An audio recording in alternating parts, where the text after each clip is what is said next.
కాజు paneer butter masala ఈ విధంగా తయారు చేసుకోండి. రెస్టారెంట్ స్టైల్‌లా సూపర్ అంటే సూపర్‌గా ఉంటుంది. ముందుగా అయితే పన్నీర్ తీసుకుందాం. నేను ఇది పన్నీర్ అయితే షాప్‌లో తీసుకున్నా. అక్కడ పన్నీర్ చాలా బావుంటది. చూడండి ఎంత సాఫ్ట్‌గా కనిపిస్తుందో. చాలా బావుంది కదా పన్నీరు. నేనిప్పుడు అక్కడే తీసుకుంటాను. ముందుగా అయితే ప్యాన్ పెట్టుకొని ఆయిల్ వేసుకుందాం. అది వేడయ్యాక ముందైతే జీడిపప్పుని వేపేసుకొని మనం పక్కన పెట్టుకుందాం. ఇందులో చూస్తున్న విధంగా అయితే చూసుకోండి. నేను మరి ఎక్కువ చిన్న గోల్డెన్ కలర్ వచ్చాక నేను పక్కకు తీసి పెట్టేసుకున్నాను. తర్వాత మళ్ళీ ఇదే ప్యాన్‌లోని పన్నీర్ వేసుకొని ఈ విధంగా అయితే వేపుకుంటున్నాను. కలర్ చేంజ్ అయినంత వరకును. కలర్ చేంజ్ అవుతున్నాయి కదా! ఇక్కడ ఒక చిట్కా ఉంటది. పన్నీరు రెస్టారెంట్‌లో ఎందుకు అంత సాఫ్ట్‌గా ఉంటది అనుకుంటున్నారా? అయితే ఇవి చిట్కా పాటించండి మీరు కూడా. ఇలా వేపిన పన్నీరేమో ఇలా వాటర్‌లో వేస్తే అది సాఫ్ట్‌గా చాలా ట్రెండ్‌గా ఉంటది. ఎప్పుడైనా మీరు ట్రై చేయండి ఒకసారి. అప్పుడు మీరే అంటారు. తర్వాత మళ్ళీ అదే ప్యాన్‌లోని కొంచెం ఆయిల్ వేసుకొని జీలకర్ర, ఎండుమిర్చి వేసుకొని బాగా వేపుకోవాలి. అల్లం వేసుకొని దీన్ని కూడా వేపుకోండి. తర్వాత ఆనియన్స్ వేసుకొని అవి గోల్డెన్ కలర్ వచ్చినంత వరకు బాగా వేపుకోండి. కలర్ చేంజ్ అవుతున్నాయి కదా! దీంట్లో ధనియాలు, మసాలా దినుసులు, సోంపు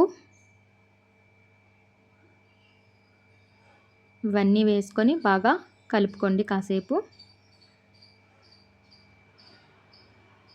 తర్వాత దోసపప్పు అయితే నేను వేసుకున్నాను. మీ దగ్గర ఉంటే వేసుకోండి, లేదంటే మానేయండి. ఇది ఆప్షనల్ మాత్రమే. వెల్లుల్లి వేసి బాగా వేపుకోండి.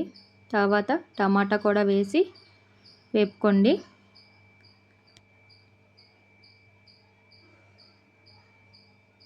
ఇలా మగ్గిపోయేంత మళ్ళీ ప్యాన్ పెట్టుకొని పచ్చిమిర్చి వేసుకొని కరివేపాకు వేసుకొని మనం పేస్ట్ చేసుకున్న మసాలా అంతా ఉంది కదా, అదైతే ఇందులో వేసుకుంటున్నాను నేను. చూడండి మసాలా ఎంత బాగా వచ్చిందో. తర్వాత దీంట్లో సరిపడంత కారం,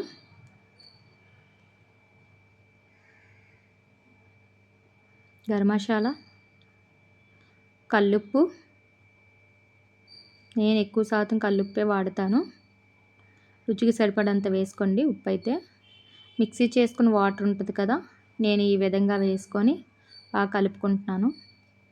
ఇలా వస్తుంది కదా, అప్పుడైతే జీడిపప్పు అయితే నేను వేసుకున్నాను.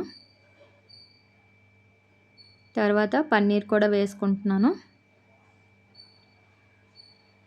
మరొకసారి దాన్ని బాగా కలుపుకొని ఒక 5 నిమిషాలు మూత పెట్టి ఉంచుకుందాం.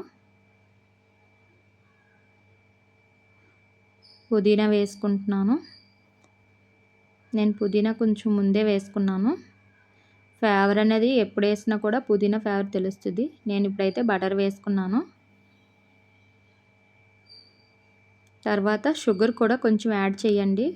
దీంట్లో ఆ షుగర్ వేస్తేనే బటర్ టేస్ట్ అనేది బాగుంటుంది. ఏమన్నాను కదా అని ఎక్కువ షుగర్ అయితే వేయకండి, కొంచెం వేయండి. ఒక స్పూన్ వేస్తే చాలు. ఫైనల్గా కొత్తిమీర వేసి గార్నిషింగ్. సబ్స్క్రైబ్.